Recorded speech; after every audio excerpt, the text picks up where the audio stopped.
back to another episode of RNT Fitness Radio, and today I'm joined by another member of the RNT family, Adam Goff. Adam's an extremely successful entrepreneur in the world of property, and today we discuss why being on your A game physically is so critically important to being on your A game in business. One area that Adam's passionate about and very knowledgeable on is his concept of life by design. Back in December, I met up with Adam and we spoke for hours on this subject, and ever since, it's completely changed how I operate on a day-to-day basis and how I plan for the future. He's a master of time tracking, prioritising, and living the life of your own choosing. So if this is an area you struggle with, you're going to gain a lot of value from this episode. We also discussed nutrition education, staying in shape while traveling, and how anyone who wants to be a high performer needs to be taking care of themselves both physically and mentally at all times. I hope you enjoy this episode today.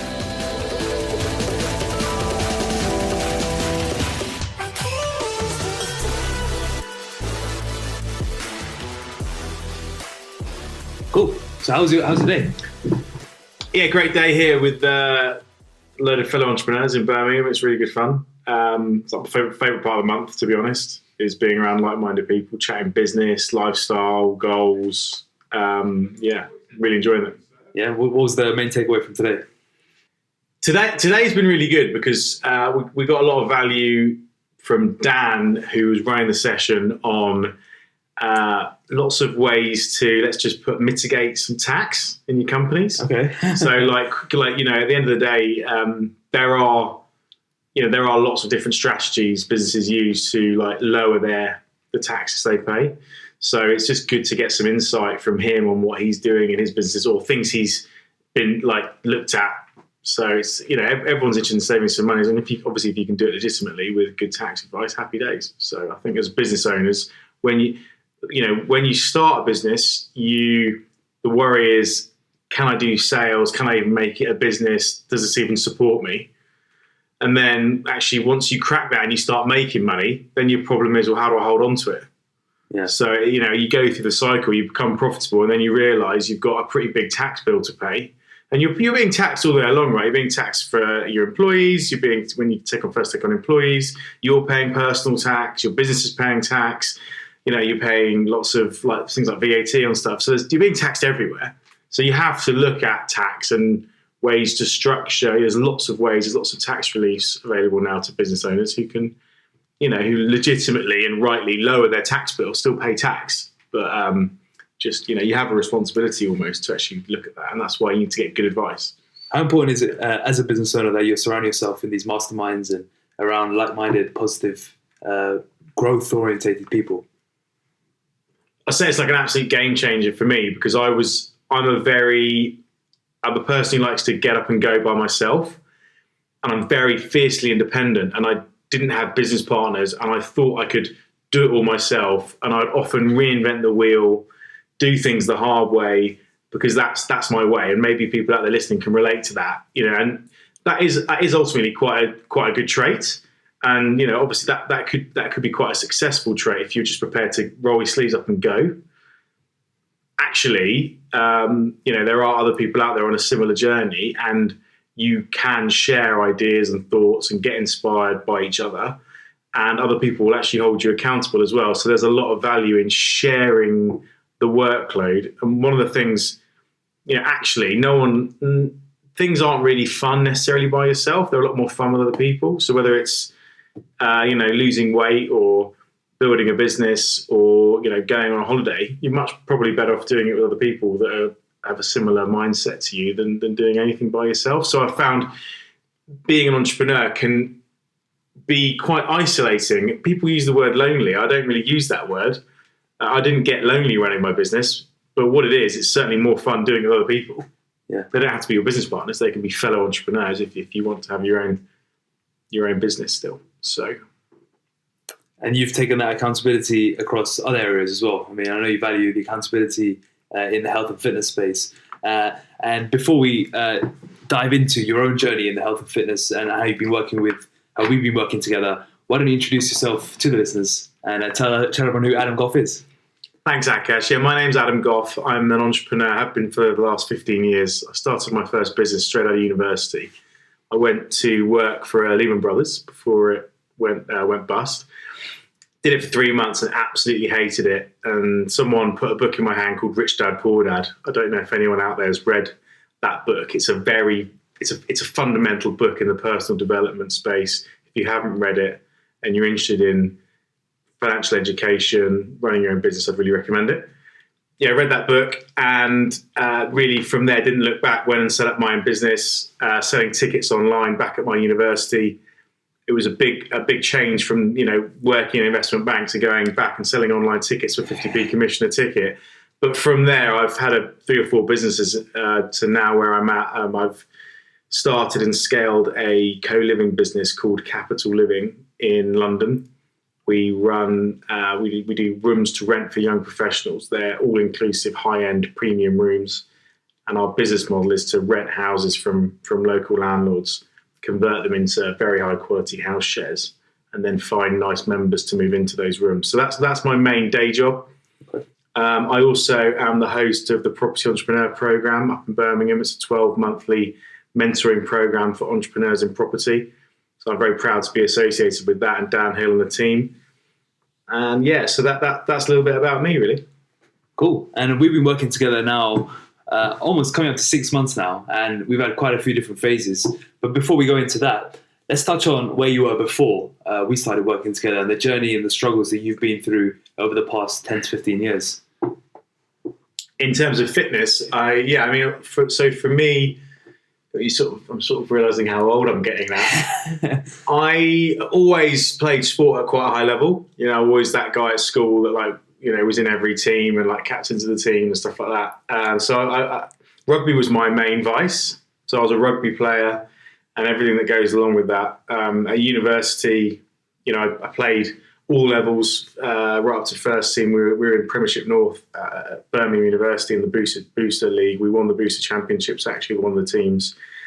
So I've been exposed to rugby at quite a high level, which basically involves training twice a day, in the gym and on the pitch, eating an absolute shed load and putting on as much muscle as you can whilst being able to get around a pitch, I'd say, was when I was there. So really quite a tough sport to be a professional in, or to be at that level in. So yeah, did a lot of that. Picked up a lot of bad habits like drinking too much and eating too much. And then after that, stopped playing rugby in my mid-20s. Sort of stopped lifting as much. Then got into CrossFit around the age of 30. I've done CrossFit now did CrossFit for 3 or 4 years. It was quite intense. I got into it competitively, just for fun. And I've sort of backed off that. I backed off that about a year ago. I still do a lot of functional fitness now. I'm quite into my gymnastics. And now, obviously, with you. And then I had a big change back into lifting some stuff with you about 6-7 months ago when we started working together. Ooh. So I'd say, I've sort of played a lot of sport, got a bit of a background in, athletics generally, and knew a little bit about nutrition. But would you say that was where you were missing?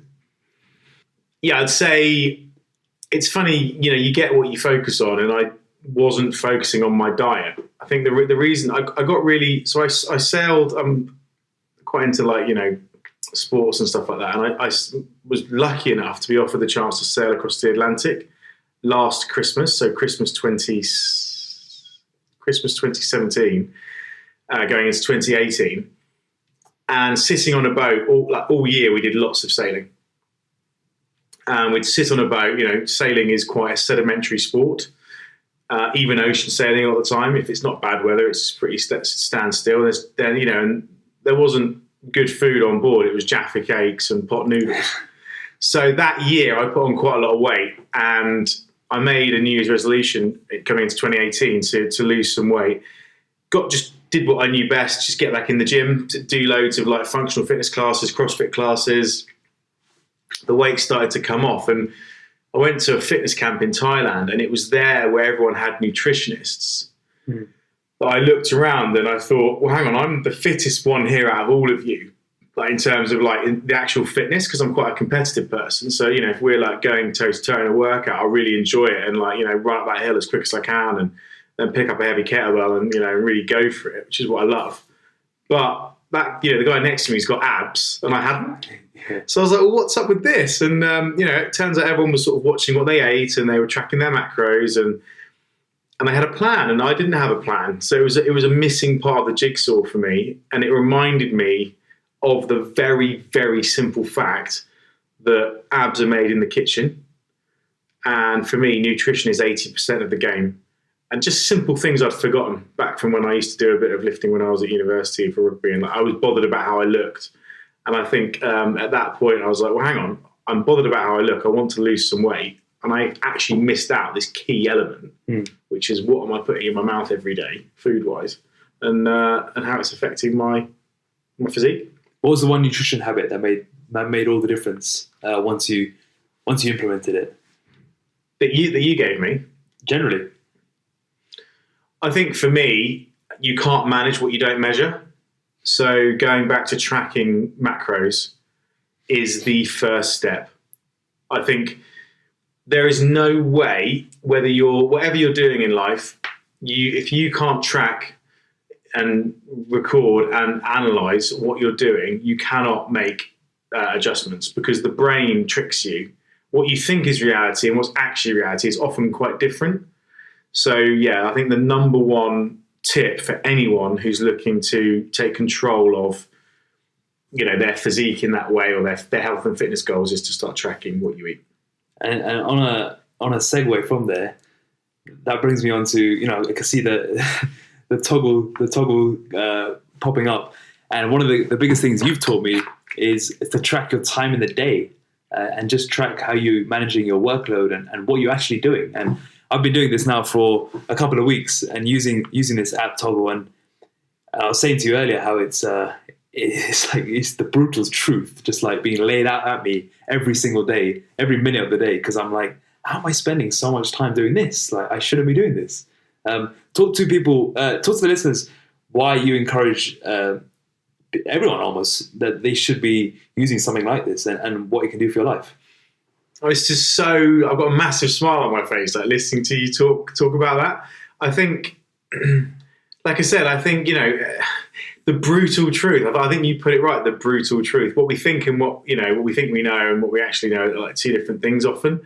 And human beings are very good at tricking themselves. And we've got the monkey mind.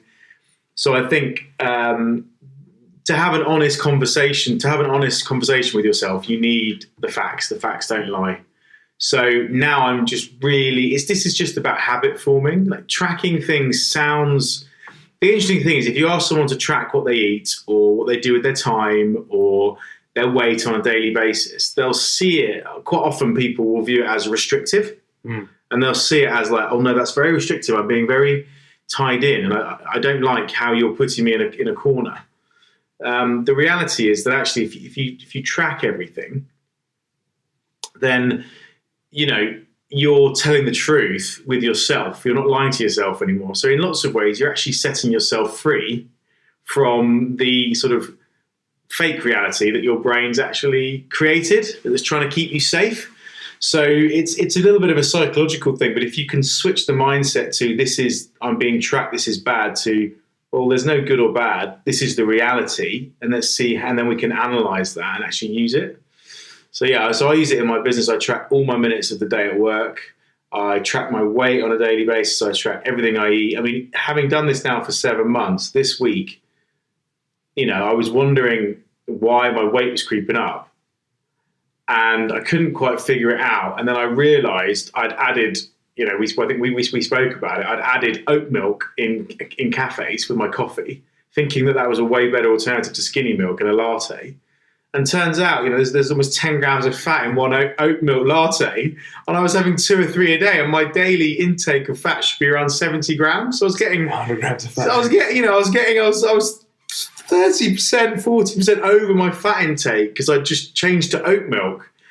But, because I knew something was up because I was tracking my weight, then I went back to really tracking all my food, like really religiously, like everything. And then I found the answer, and I think, you could apply it to anything. So I think it's about having a really healthy relationship with yourself, like being kind to yourself, but understanding that You can't manage what you don't measure. So it really starts with measurement. How much water are you actually drinking? Everyone thinks they're drinking X many litres, but how much water are you actually drinking, and how are you tracking that? Like, for a week, just buy bottled water, or set an amount every day, a big bottle, and take it with you, and then tell me where you get to, and actually write it down. Or how much alcohol are you actually drinking every week?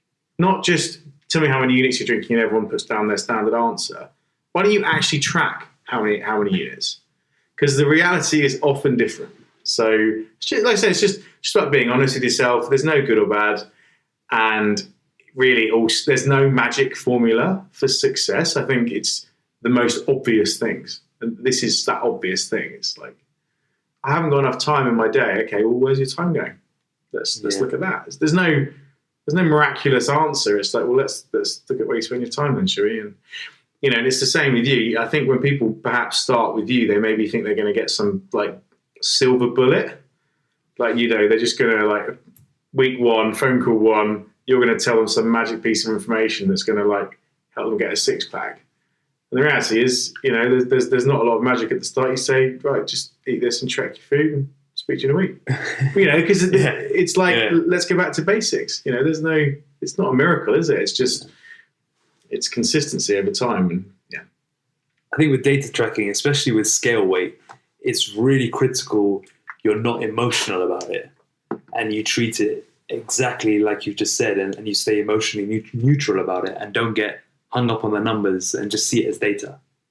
Yeah, I think bringing it back to health and fitness, with weight, and that is going to carry a lot of emotional charge with a lot of people. And I think for those of, it depends how much you know about this subject, but obviously you've got very, very good blogs about this, and you really can't get too obsessed with the scales. The scales is often not the right way to, by itself, to judge success. A low weight doesn't mean success. A high weight doesn't mean failure. Especially my female friends who get on the scales, there's all sorts of variances going on in their bodies and why their weight could be different, just like there is with guys. And I think, so I think you can take, something like weight is part of the puzzle. But I just think, like I said, if you be unemotional about it and you just track it, I think you have to trust the process a lot with this. There is no good or bad. Just track and learn. I think we'll probably come on to this, but the biggest thing, the biggest value I've had from working with you is re-educating myself about my body, what it needs, what it doesn't, the tricks my mind likes to play on me, what I'm capable of, what I'm not. It's like a total re-education of what food's good for me, what are my habits, replacing bad habits with good, all stuff we'll probably talk about. So I think if you can adopt like almost like a beginner's mindset if you're thinking of starting with Akash or any of the team, and you think, well, there's no right or wrong, I am where I am, let's just look at everything objectively. Let's not get too stressed out. Let's see it as a marathon, not a sprint. I'm in for the long haul. I'm in for a 5-10 year play. I'm not in for it's not a 5-day thing or a 5 week thing. This is long term. Let's look at everything, stuff that we've assumed and taken for granted our whole lives, like what we eat 3 times a day on our plate. I didn't go to nutrition education at school. That class didn't exist. Yet every day I get to have to make choices about what I'm eating, how much I'm eating, when I'm eating. And no one's told us how to do that. So like things we just take for granted, we need to go back to basics and re-examine. You said you mentioned there about your mind playing tricks on you. Do you want to dive in a bit deeper there? What tricks your mind have been playing and how you reacted to it? Yeah, I think I'm trying to think back to especially when I was doing the last bits of my cut before the photo shoot, it was a mind game. And I had to, the way I dealt with it is I treated it like a game.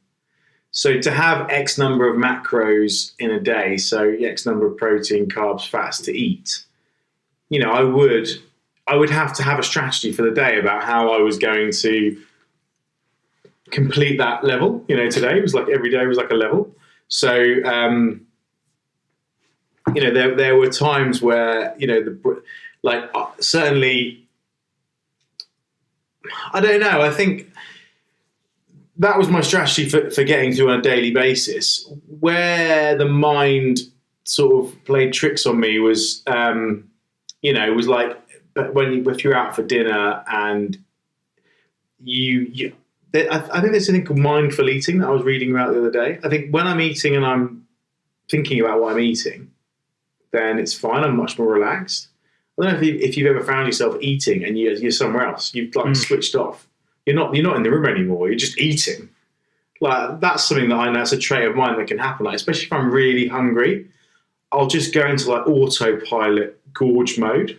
Yeah. So it's like almost like pinching yourself to stop yourself getting in that frame of mind. Like maybe like when it happens with me is when I've been away from home or away from food for ages and I'm starving and I'll get in and I'll be like, right, and it'll just all go down the hatch. I think, what have I just done? I've just eaten. Like, where was I for the last 10 minutes? I was somewhere else, but I'm pretty full now. So I think, being conscious of what you're eating and not playing a game with yourself in terms of fitting to the macros, but also I found not like starving yourself. If I was hungry, I would eat. There was a couple of days where I was like, well, I can't eat till this time because, I want to space my meals out. But the body is not a robot. Like some days you're going to be hungrier than others, and some days you're going to want to have lunch a bit earlier, and you should just do it. Like you should just eat. I found like if I ate during the day, therefore I'd be less hungry at night. And if I wasn't hungry during the day, I'd probably get hungrier at night. It all kind of levels off. So don't worry too much. As your coach, I've kind of seen your journey, and I think you actually found the cut period pretty easy compared to most. If that's right, if that's fair to say, it was actually the mind games more started after that, directly after that, which is it's just more common for people, to find it difficult to maintain, but also to know how to read their body, what should they be paying attention to, and stay within control. So, could you talk more about that? Because I think that's a topic that not many people cover. It's always let's go get as lean as possible, but what about after? How do you control the mind after? Because that's probably the hardest bit.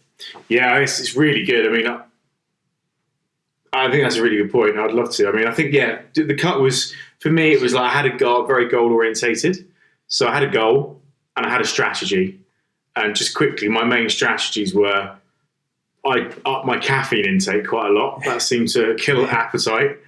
I drank loads of water and loads of hot drinks. I would have a hot drink every hour, like a pint of green tea, a pint of tea, decaf coffee. I was always full with hot drinks. That was my strategy. So for anyone that's interested, that's how it would work for me.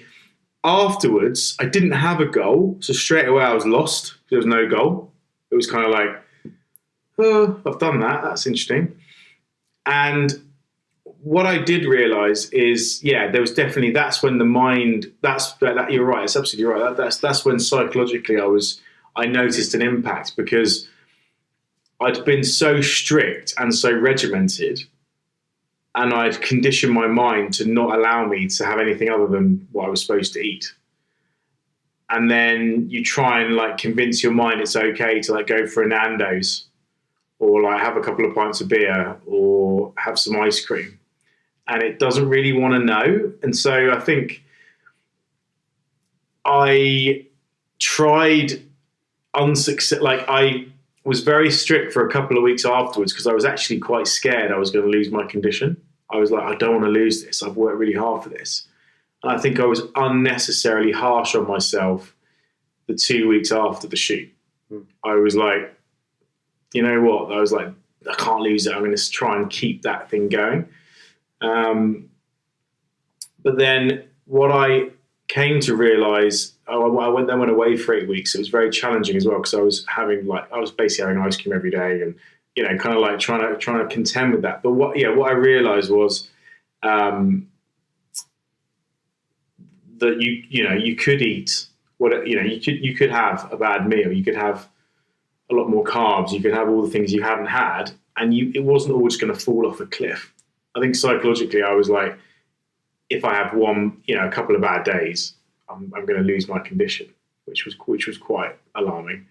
So it took me a few weeks just to relax and get back into like normal day-to-day life, and that's where you were so crucial because, at the end of the day, if anyone who does do a photo shoot and takes it really seriously, you are taking yourself to a pretty lean place.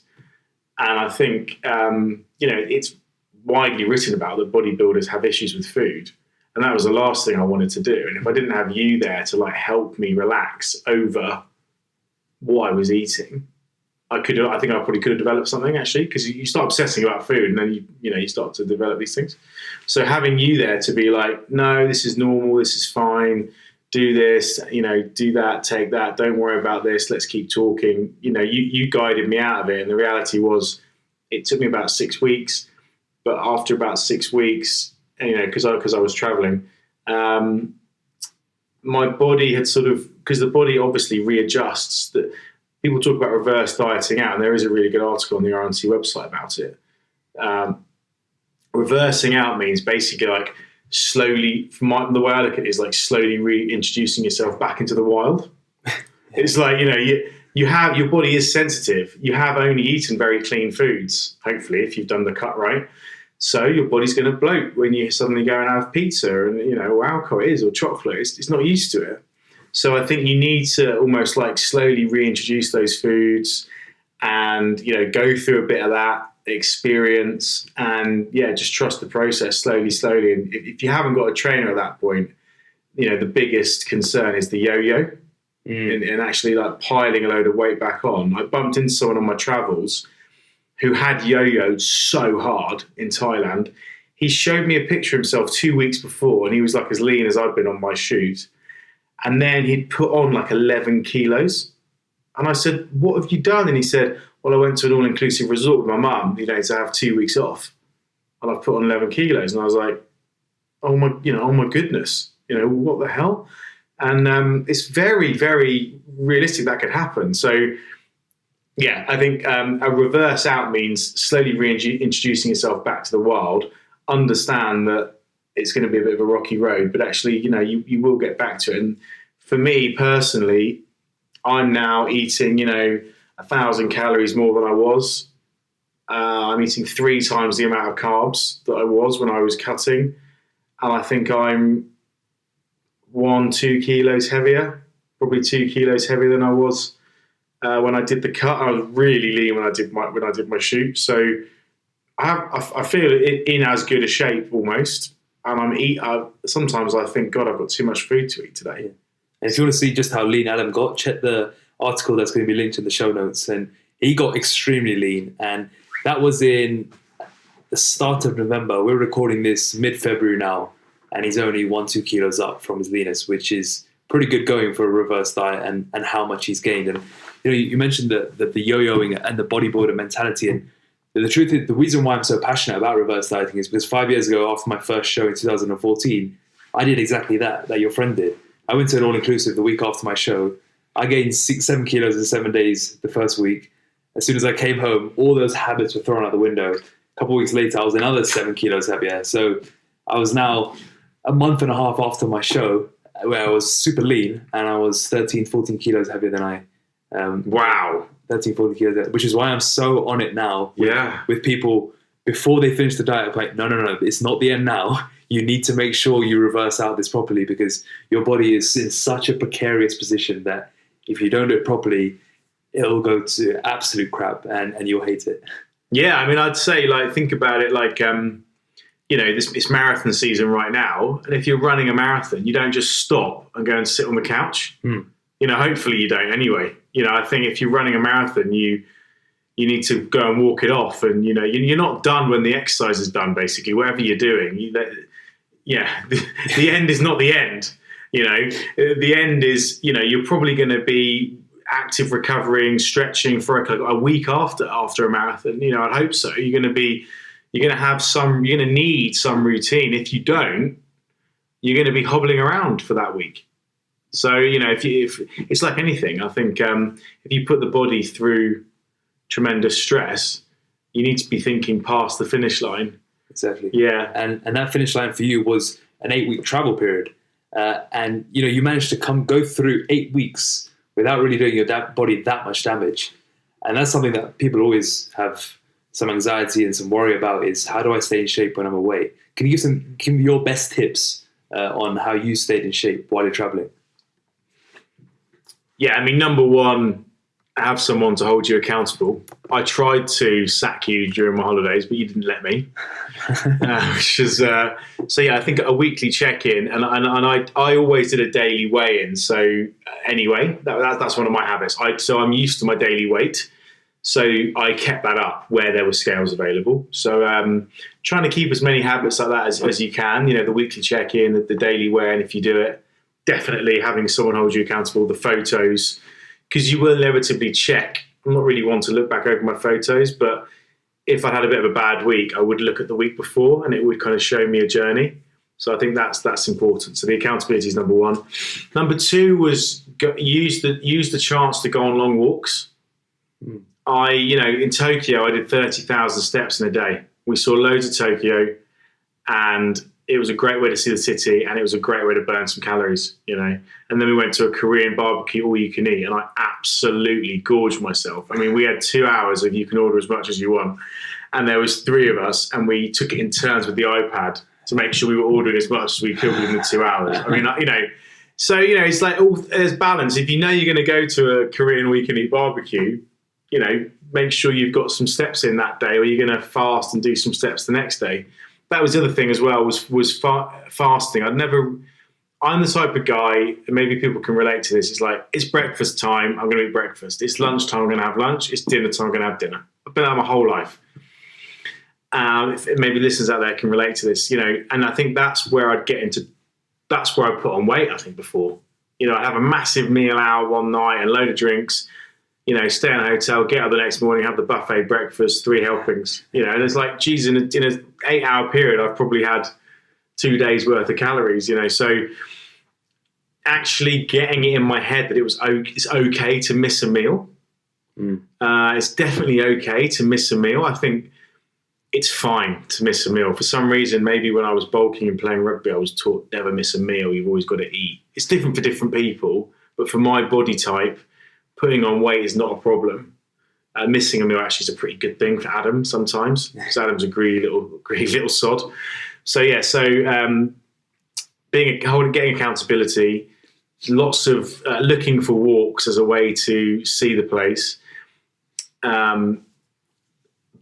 balancing out big meals and nights out and things like that with fasting. So I think you call it buffering, where if you can eat lighter during the day because you're going out for dinner at night, great if you're that type of person. Or if you can't, eat less the next day. I'd say don't. You can look at it over a 1, 2, 3 day period and try and do that.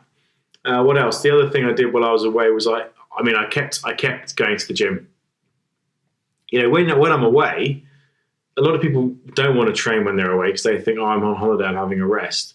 But when I'm away, that's the chance I can go to the gym and not be under loads of time pressure. And I can go and sit in the gym for an hour, 2 hours if I want, and just mess about and have a laugh. I didn't follow my routine really. I just went and lifted whatever was there and had a laugh with it and put some music on and and did that. So I think try and seek out a gym or make sure you are getting some workouts in. I was always sweating a few times a week.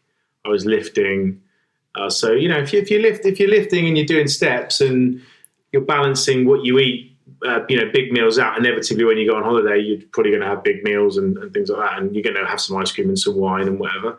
And balancing that out with a bit of fasting the next day is all good. So you can make it work. It's like I said, it's all a game. As long as you're aware of what you're doing, I think you can try and find some balance. Yeah, it's also developing some level of intuition with your eating, which I think is the next level for people.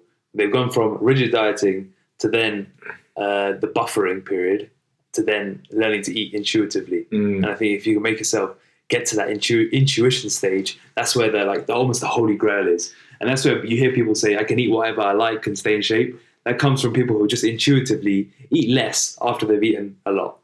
Yeah, so that's what I'm saying about awareness. Yeah. Yeah, like if you're building, we talked about at the start of the podcast about measuring. The only way, and I probably should have said, the reason you measure as well is because you are building your awareness muscle. There's no way you can be aware, like have that level of awareness with food unless you track everything. How are you going to learn? How are you going to get the data and the feedback to give yourself the awareness? So there's a reason why, people ask you to journal, and it's because you're reflecting and building awareness of how you're feeling. And so, you need to build your awareness muscle. I agree. And I think that came while I was away as well. I mean, for me, it was, the strategy of lean meats and veggies is a pretty good one. I don't really eat a lot of sort of rubbish foods like pizza and like pasta and things like that. I found that I find my body craves now lots of vegetables. So maybe because the cut did that to me, but my body wants good food that's nutritious. So I guess maybe I'm lucky, or maybe it's because of my habits. There is something to be said about your habits, because your body craves what you give it. And there is something to be said for eating a lot of vegetables and changing the gut bacteria in your stomach to crave more vegetables. So that is something that could certainly be as a result of all the habits that you've been building up for the last year. I think the best thing you told me was you don't have to track green veggies on your macros. Yeah. So you can have as many green veggies as you want. So I would often have a bag of kale for dinner, a bunch of celery, for starter, with a bit of cottage cheese. And I still have those habits now. I'll get my food delivered through Fresh Fitness Food, and I'll go to the supermarket and I'll just buy some asparagus, some peas, some kale, broccoli. I'll happily munch through a whole floret of broccoli. I love it. I love the veggies. So, I think for those of you sat there going, "Oh, I hate veggies" or whatever, I think the more you can, the human taste buds, you taste something 3 to 5 times and you like it. That's how adult taste buds work. It's a survival instinct. Okay, yeah. So if you don't like a food, try it 3 to 5 times. You will start to develop taste buds for it. And I think there's imagine actually liking green veggies like me, the sad person that I am. And what a great position to be in, because you just load up on veggies. You can have a plate of veggies and you're going to stay full. Yeah, it's a great way to stay full. It's a great way to stay full. And when you're out, you just order. I always order now like a salad to myself as like a side. I'll be like, I'll have the chicken or whatever. I'll have the steak and I'll have the sweet potato fries and I'll have, a side of spinach and a salad. Because it's just, it fills you up. It covers that extra bit, Yeah. How was crunchy as well? Sorry, it's nice and crunchy. Sorry, but I show your love for veggies. Yeah, but it's like I don't know. It's crunchy. It's like I like salad. I like lettuce and I like kale and I like celery. I think I found that was useful. Yeah, I saw you loading up a lettuce today for lunch. Yeah, I like it for some reason. I don't know. That's not a bad habit to have. Yeah, exactly. It's going to keep you lean. Let's talk about how all these habits you've built up has helped you as an entrepreneur and a business owner, and what advice you'd give to other fellow peers in your situation and why they need to up their physical game in order to bring their businesses up to scratch as well. Yeah, so Richard Branson famously said, if his business is failing, the first thing he does is go to the gym. Because he says if his business is failing, it's because he's let his body and his health and fitness go. And I think that's from one of the world's most successful entrepreneurs. That little snapshot really sums it up. So, the reality is, if you're not business, to use my saying, business is a contact sport. Okay. Whether you've got your own business or whether you're in business, whether you're a professional for someone else, whatever you're doing, the tough professions, they're contact sports. And to be in a contact sport, you've got to be on your AAA game. And AAA means sleep, it means nutrition, it means being like mentally alert, all these things. Your energy levels have got to be consistent. Imagine you're going to war. That's kind of what like having your own business is like. Yeah. How would you want to be?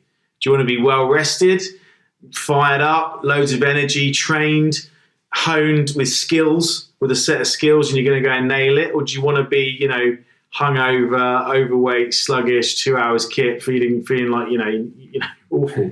Yeah. You want to be on your top form. So nutrition has got to be central to that. So, hydration, nutrition, and these things feed the mind. So if you, I also find that, bringing some awareness to like, our mental state. I think as entrepreneurs, we're under a lot of pressure mentally. And I think it's not talked about enough, the pressure and stress you can be under running your own company. Or like I said, even if you're not running your own company, even if you're just in a high pressure job, or you're a frontline doctor or nurse, A&E, all these different professions, they're very, very stressful on the mind. And you'll often see shift workers stuff like that. They're not in great physical condition because that's their release. Eating is their stress release. So a great way to relieve stress is to be in good nick. So I think if we take care of our body feeds the mind. So I think it really does start and finish with your health and fitness habits. As much as some people out there probably don't want to hear it. I think more and more the Property Entrepreneur Program seems to be preaching the health and fitness vibe. Certainly it's something that I've taken to heart massively with the program, and a lot of the entrepreneurs this year are giving us feedback. Like, Adam, the big thing we realised is that there's no point just trying to get our business in shape. To get our business in shape, I've actually got to get in shape first. Yeah. And I've heard it from lots of our property entrepreneurs on the program. I'm just really delighted that I've played a part in kind of educating them on that, because financial success is the byproduct. It's kind of the end. So it's no coincidence that a lot of entrepreneurs, are in good shape or like take care of themselves or things like that. It's not a coincidence. They understand the value. So what you'll hear from that is, okay, Adam, I don't have any time, or I'm too stressed out to go and train. What do you say to these people? Yeah, I mean, look, of course, it's, I think we all get given 24 hours in the day. That's the reality. And even the Richard Bransons of the world have got the same amount of time as us. So they've made it happen. So can you. I think you have to have routine. I think routine equals results without a doubt. If you wake up every day and everything's interchangeable and, on a drop of a hat could change, i.e. if you wake up and you may go for a run, depends how you're feeling when you wake up, then it's a negotiable. You're negotiating with the mind. And we're really talking now about the mental aspect of this. So there's the physical aspect, which we just spoke about actually you need to have consistent energy levels in the office. You need to not be living on coffee and donuts like the guys I worked with at Lehman Brothers were. You need to take care of yourself for your health, your well-being, so that you can perform. But then now we're talking about habits and the mental side. If you, if you negotiate with the mind will win, and it will normally sabotage you. So for me, the way I structure my day is very important. So I'll wake up at the same time every day, unless I've had a really late night, in which case obviously I'll build some more sleep in. I'm always looking to get 7 to 8 hours.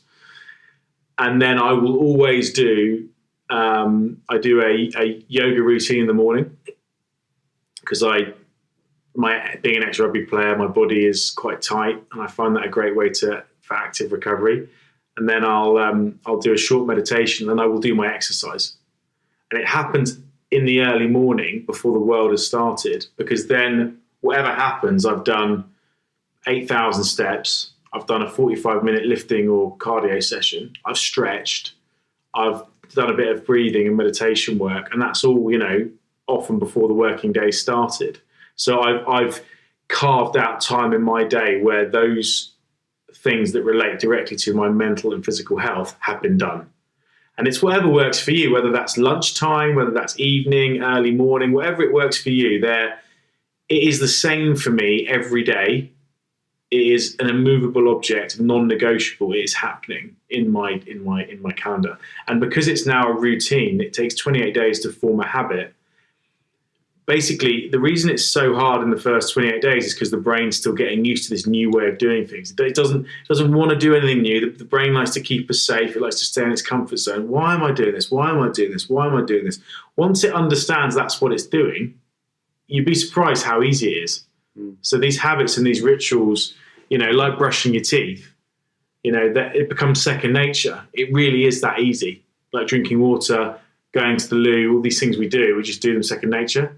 So you have to build the memory muscle around that. So yeah, there's quite a lot in what I've just said, but I think, hopefully that gives people an idea. A lot of it relates to one of the key concepts that you're all about, which is life by design, and constructing that life that you want to live and using it as a true north to work towards. It's something that's helped me a lot after speaking to you about this in Thailand. Can you share it with the listeners, some of your key concepts around that? Yeah, it's something we teach on our entrepreneur program. I think you have to sort of define, I think the first thing is defining what success looks like for you. That's one of the things we talked about, wasn't it, with you? It's like, what is the end goal? What are you really, because success is different for different people. And I think that's very important to acknowledge, is that, what success for you is and what success for me is are two completely different things. Success for me might be having the ability to I don't know, be out of the office for 3 days a week because I get stir crazy in office. And then success for you might be, being able to take your family out for dinner every Sunday, or, making sure you get home to see the wife and kids, not that you've got one, but, to pick them up from school. Success for you might be just dropping your son off at school every morning. That is a very noble success. Success for other people might be money in the bank or holidays or a car or, So I think it's very important to get clear on what that is for you. And if success for you is just, but I say is just, staying in reasonable shape and wanting to live a long and healthy life, right? That's good. That's good enough. But that means you need to be looking at your health and fitness.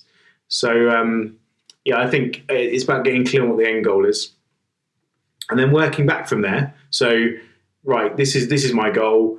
I want to, I want to have a more normal BMI or something like that, or I want to get under a certain weight. I feel like I look good at that weight. I want to look in the mirror and be happy with myself, for example. And then you can work back. I think you have to work back, and you have to build these things into your day and into your week, because that's where the work gets done. So if there's not time in your week to work on your health, how can you expect that element of your life to move forward? If success is family time, then block out time in your diary for family time. It sounds so simple, but this is one of the techniques we use. It's like, show me, because for me, if you can't show me in your day or your week, it doesn't happen. Yeah, I don't know if you can relate to that. It's like, for me, a day is like a unit of time, and so really things I do daily are the things I do. So if I'm going to train, I'm going to train every day. So what time am I training? Because my day is my unit of time. I can stretch it to a week. So like, for example, Saturdays I'll do personal stuff. That's my personal day in a week. But pretty much in a day, if I'm not drinking X amount of water, if I'm not spending this amount of time with my family, or spending this amount of time exercising or doing steps, I'm not doing it. So I think a day as a unit of time is a really good way. If you can break up your day into a ritual and routine and find space for the important things, then you'll deprioritize a lot of stuff that isn't going to get you closer to your life by design. And for a lot of people, that'll be watching TV, or what you'll find is that when you start doing the activities that are lighting you up and getting you closer to your dreams, you won't want to sit and watch TV. You won't want to go to the pub with your mates just to have a few beers on a weekday, because you'll be doing stuff that's getting you closer to that dream life that you've imagined. But it starts with getting clear on what that is. Yeah, and then reverse engineering it, and then doing what you guys called Sunday sanity every Sunday to plan out your week. Yeah, exactly. Like, I think a lot of it's about living life by intention. So once you've got clear on what it is this year that you're going for, then you also need to be thinking about that. Which direction am I going in on a more regular basis? So you need to be, we do it weekly. We do it weekly and sort of quarterly, really. We break the year up into quarters, like a 12-week sprint. And you'll set kind of milestones for the quarter, and you'll be working towards those every week.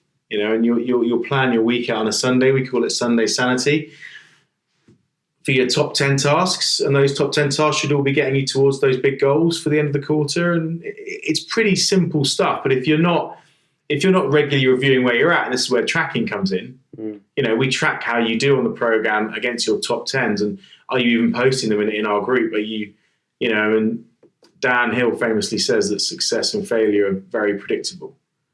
If you're doing your Sunday sanity, posting it in the Facebook group and reviewing how you've done every week, chances are you're going to be a lot more successful than someone who doesn't even think about what they're doing on a Monday morning. They just get up and go to work, right? So there's a difference between being intentional about your work and focused versus drifting, answering the phone, replying to emails. These are all reactive. You're not driving your life. You're being driven. You're a passenger.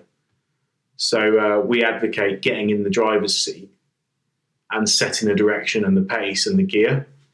I'd be surprised, how many people are kind of on autopilot and they're not even really having these honest conversations with themselves.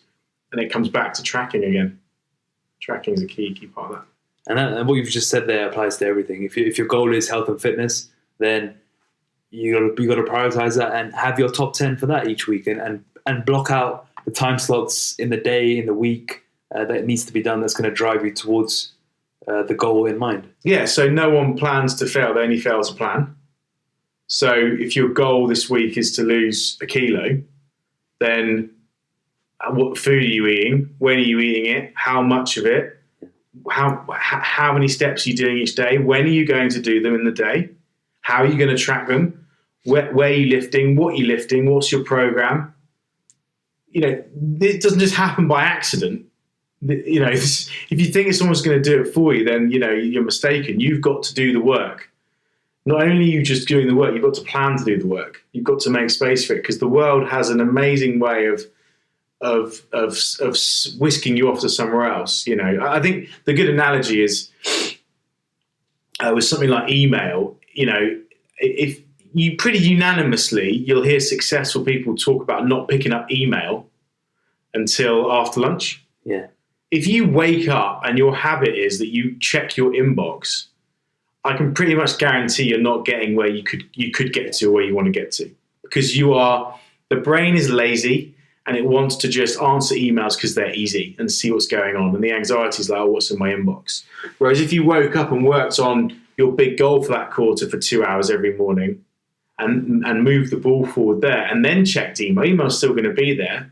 Every day you're going to move that ball forward by 2 hours. It's a bit like that with fitness. If you kind of get stuck into your day and help everyone else out, and it gets in the day and you realise you've eaten rubbish, you haven't gone to the gym, and you've been stuck in the office all day, you've got to put yourself first at some points. You must. At the beginning of the podcast, you said you're a very goal-oriented person. I'd actually question that and say you're very process-driven. And you're driven more by the processes that are related to the goal rather than the goal itself. That's two different mindsets to have.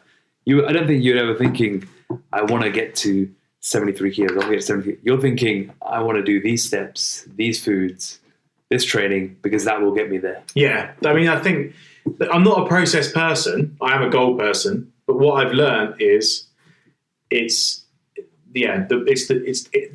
what's going to get me there. That's the fundamental. Like, if you just set a goal and you just sort of aim towards that, I think for me, I have to see a journey and a progression. And like I said, I am a habit-based creature. So therefore, if I can I think, what habit can I adopt that's going to get me to that goal? Yeah. So like right now, I'm studying for my motorcycle test. So every night before I go to sleep, I'm reading that motorcycle book. I know that if I do that for 2 weeks before my test, I'll probably pass. It's just a simple thing like that I've incorporated into my day. If it doesn't go in my day, I'm not going to do it. It's just how I am. It's just that different people, you have to figure out what works for you. But for me, it's routine, because it's a habit. And if you can create successful habits, it becomes so much easier. If you're constantly questioning, should I be doing this? When should I do this? When am I going to do this? You're wasting actually a lot of energy as well in that dialogue, if that makes sense. Yeah, you're wasting decisions. Yeah, decisions are finite. Yeah. Good decisions are finite. Do you mean your ability to make decisions in a day? Yeah. Yeah, good decisions. I agree. It's the whole concept of decision fatigue. Yes. If you think about it like this, I love that concept. So if you think about it like this, someone said to me, every morning, if you imagine that you have a bank account full of decision credits, and you wake up and you get 100 credits, and you wake up and you're like, what am I going to have for breakfast? What am I going to wear today? Where am I going to work from? Who am I going to go see? You always decisions you haven't even got out of the house. Whereas if you eat, if you get up at the same time, if you know whether you're going to snooze or not, you eat the same thing, you go to work at the same place, you get, if you've got a routine, in other words, you're not using any of these decision credits, and then you can save them for the most important stuff, like how am I going to drive my business forward, or whatever. So, and I think so that's why I think routine is so important, and rituals. You save cognitive capacity, as I like to say. Yeah, we all know what it's like. If you ever got to the end of a day and gone, oh my God, I just can't deal with this now. You go for a sleep, wake up the next day, come to it fresh, and you've solved it like that. Yeah. I think that if anyone can do that, they can relate to that theory. Yeah, so we're talking about the power of routine and habits here, aren't we, really? And that's why people fail on the diet in the evenings. Interesting. Because they run out of willpower. They run out of good decision making, which is why I'm so big on reducing decision fatigue all throughout the day as much as you can. Because at the end of the day, when you're tired from work, you've made so many decisions and you don't know what you're going to eat for dinner, what's going to happen? Dangerous. Exactly. Your good decision making is completely zapped. Yeah, so the way I think that's a fundamental, if you're looking to get control of your diet, is take away as much decision making as you can about food. So the way I dealt with that was to use a meal prep company called Fresh Fitness Food. And by giving them my macros and having it delivered 5 or 6 days a week, I didn't have to think about food. If you've got to go and make that decision every day, you're going to make bad decisions. Yeah. So you need to meal prep yourself. You need to plan what you eat. And you need to you need to not be at the supermarket at 7:30 p.m. going, what am I going to eat? Because if you're doing that, you are in the danger zone. I would say I was never in that situation. Yeah. Ever. And that's a contributor of your success. Yeah. Because people always ask me, there's not enough variety in the diet. I said, yeah, there isn't. Because at the beginning, especially at the beginning, you need to form those habits, and you can only form them by making good decisions. And those decisions come by having the same thing every day for a period of time. And you should save the variety for when you have more, cognitive capacity, which tends to be on the weekends, where you might not be making as many decisions at work. Then you can have more variety, and it makes more sense.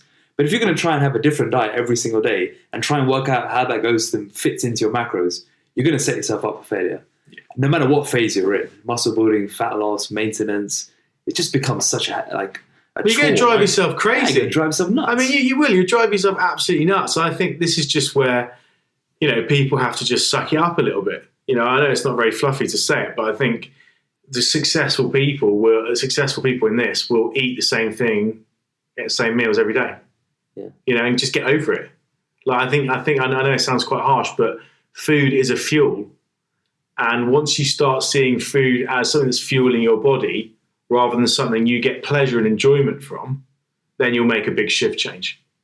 I think if you're relying on food as like your perk in the day, where you're like your warm hug, it's a dangerous thing. I think if you can shift it to, no, this food's going to fuel me to the next meal, then that's a very empowering mindset. But I think find a meal you like and stick to the same thing every day. I think we've said it about 10 times on this podcast. Do the same thing every day. Make it easy for yourself. Success and failure are very predictable. It can be very, very easy. This plus this equals this. The way I summarize it down is people say to me when I was quite lean, like, how do you do it? How do you do it? I was like, honestly, it's the easiest thing in the world. And we talked about it earlier. And I know it sounds a bit flippant to say that, but if you just follow the steps, you will get the result. If you eat what you are supposed to eat, and if you move how you are supposed to move, you will lose weight. And if you don't, you won't. It's really, there is nothing else to it than that. And I think the only way you're really going to set yourself up for success is to have support and have the habits to do it. That's been the central theme, hasn't it? We've discussed. They're the things they're your coping mechanisms. They're your strategies for success. They're, how you're gonna win the war effectively. Perfect. What's next for Adam? What's next for me is, well, I'm sticking with you guys. You're not going to get rid of me that easily. I think this has been a big lifestyle change for me. I think I've been like loads happier because of it. I really enjoyed the process, re-educating myself. I've really enjoyed, like, it sounds a bit vain, but the reaction from like people, like, oh, you look, God, you look better. You look good. You lost weight. So I was enjoying that. And so I think, and that has translated back into my business and confidence and everything. So I've really enjoyed that. So there's no way I'm going to stop now. I'm now in a phase of a bit more maintenance. My calories are back up, and I'm just enjoying a bit more of a normal, like in inverted commas, like life and diet. And I think that's a nice, like, mental break for me, just having a bit more normality. And then I'm going to look to just get more into my training, more of the lifting, which is what I can thank you for rediscovering the gym and actually enjoying going to the gym and being on a workout by myself for an hour 3 times a week. It's great. I really enjoy it. So I'm really enjoying that. It's a bit of me time. And like keep that going through the year and see where we're at. And try and put on a bit of size and, start thinking about aesthetics again when it gets to summer. But just keep learning, keep the process going, I think. Sounds good. Let's finish up with some rapid fire questions. First one, what's number 1 on your bucket list this year? Oh, number 1 on my bucket list. Wow. Burning Man Festival. Oh, you're doing it? Yeah, it looks like it. Yeah. So,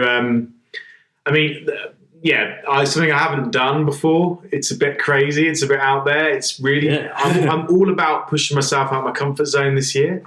And the idea of going to the desert for like 10 days and like worrying about what am I going to eat, what am I going to do, and all that sort of stuff, and is quite intense. But I've got a group of friends that are going, and I think everyone who's been, it's a life-changing experience. So, Burning Man. When is that? End of August. Nice. You've traveled the world quite a bit. What's your favorite place you've traveled to? Oh, I just came back from Japan. I'd say it's like nowhere else I've ever been. Yeah. It's very clean. The respect in that country is unbelievable. I think people would rather, they'd suffer than embarrass someone else. They're so polite. And Tokyo is exceptionally clean, very together. There's so much respect there. A good example I use is my friend left. So things don't get lost there, okay? Things don't get stolen or lost. An example of that is my friend left his phone in a bar in the mountains. Busy bar, on the bar. Couldn't go back the next day because it was in the next valley. 2 days later, went back to the bar. It was like peak time after the skiing. And his phone was still in exactly the same place on the bar. No one had moved it. Yeah. That's Japan in a nutshell. Absolutely nuts place. Just crazy. So yeah, I'd really recommend Japan. The snowboarding there is immense.